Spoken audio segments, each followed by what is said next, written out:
इंटरनेटचं जग कधी कधी वास्तवाच्या पलीकडे जातं। काही वर्षापूर्वी 10 रुपयाच्या नोटेवर लिहिलेलं सोनम गुप्ता बेवफा है हे वाक्य देशभर व्हायरल झालं होतं। तेव्हा ते फक्त एक विनोद होता, पण आज जेव्हा इंदूरच्या सोनम रघुवंशीला तिचा पती राजा रघुवंशी यांच्या हत्येप्रकरणी अटक करण्यात आली आणि तेव्हाचा विनोद आज खरा ठरला।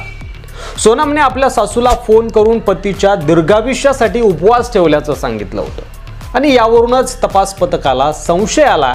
पोलिसांनी दोघेही राहत असलेल्या हॉटेल मालकाची चौकशी केली असता सोनम खोटं बोलत असल्याचं उघड झालं। दोघांनीही तिथं जेवण केलं होतं आणि त्यामुळे अधिकाऱ्यांना शंका आली, संशय आला। त्यानंतर ती मुख्य आरोपी राज कुशवाहा याच्या सतत संपर्कात होती आणि इथेच प्लॅन फसला। पोलिसांनी राज कुशवाहाला अटक केल्यानंतर सोनमने देखील पोलीस ठाण्यात आता समर्पण केलंय। सोनम रघुवंशीने पती राजा रघुवंशीची चोरीच्या प्रकरणात हत्या झाल्याची दाखवण्यासाठी योजना आखली होती।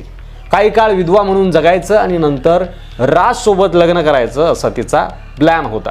पोलीस अधीक्षक पूनमचंद यादव यांच्या मते आरोपींनी केवळ हत्या केल्याची कबुली दिली नाहीये आता, तर यावेळी राजा रघुवंशी याची पत्नी सोनम रघुवंशी घटनास्थळी उपस्थित होती आणि सोनम पतीची हत्या होताना ते सर्व पाहत होती असंही त्यांनी सांगितलंय। कितीही निर्दयता, काय म्हणावं या मानसिकतेला। सोनम आणि राज कुशवाहा यांचे व्हॉट्सअप चॅटही आता समोर आले। या चॅटमध्ये सोनम तिच्या प्रियकर राजकडे पती राजाबद्दल तक्रार करताना दिसते। अरे राज, हा राजा सतत जवळ येतोय, मला ते अजिबात आवडत नाही असं तिनं एका चॅटमध्ये लिहिलं आहे।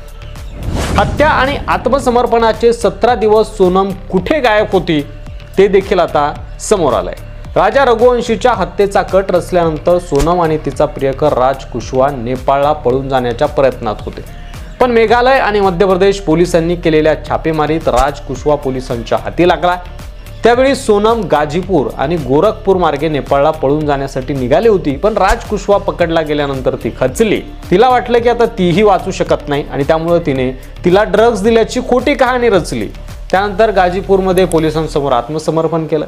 इतकंच नाही तर आणखी एक धक्कादायक गोष्ट समोर आली आहे की सोनम शिलाँगहून थेट उत्तर प्रदेशमधील गाजीपूरला आली नव्हती, तर 23 मे रोजी ती गुवाहाटीहून इंदूरसाठी निघाली होती आणि 25 मे रोजी इंदूरला पोहोचली। येथे ती आपल्या सासरी किंवा माहेरी न जाता तिचा प्रियकर राज कुशवाहाला देखील भेटली आहे अशी देखील माहिती समोर येते आहे। राजनं तिला त्या दिवशी इंदूरमध्येच एका भाड्याच्या घरात थांबवलं आणि दुसऱ्या दिवशी तिला कारनं उत्तर प्रदेशसाठी रवाना केलं। तिथे ती वेगवेगळ्या ठिकाणी राहिली, पण चारही बाजूंनी पोलिसांनी नाकेबंदी केल्यानंतर तिला अखेर आत्मसमर्पण करावंच लागलं। हत्या प्रकरणाचा मास्टरमाइंड सोनम रघुवंशीचा बॉयफ्रेंड राज कुशवाहा याची आई आणि बहीण यांनी पोलिसांची दावे मात्र फेटाळून लावले। राजची आई म्हणते की माझा मुलगा आजारी होता, त्याला मुद्दाम फसवलं जातं, तो सोनमच्या भावाकडे काम करायचा, त्यामुळे त्याचं बोलणं व्हायचं, मात्र कोणतेही प्रेम संबंध नव्हते। माझा मुलगा फक्त 20 वर्षांचा आहे आणि तो दिवसभर कपड्यांच्या दुकानात काम करायचा आणि रात्री वर्तमानपत्र विक्रेत्याकडे जायचा। तो इतरांना मदत करायचा, तो हत्या करू शकत नाही, पोलीस खोटं बोलतायत असं राज कुशवाहाची आई म्हणते। सोनमचे लग्नापूर्वी राज कुशवाहासोबत प्रेम संबंध होते असं देखील कळतंय। राज कुशवाहा सोनमपेक्षा 5 वर्षांनी लहान असल्याचं सांगितलं जातंय। काही वृत्तांमध्ये असा दावा केला आहे की सोनमचे वडील देवी सिंह यांचा इंदूरमध्ये एक छोटा प्लायवूड कारखाना आहे आणि राज कुशवाहा तिथं काम करायचा। सोनम अनेकदा तिच्या वडिलांच्या कारखान्यात जात येत असे आणि तिथेच राज कुशवाहाची आणि तिची ओळख झाली आणि इथूनच दोघांमधील प्रेम प्रकरण सुरू झालं। राजा वाचला असता, पण राजा रघुवंशी यांचं जग सोनम भोवतीच फिरत होतं।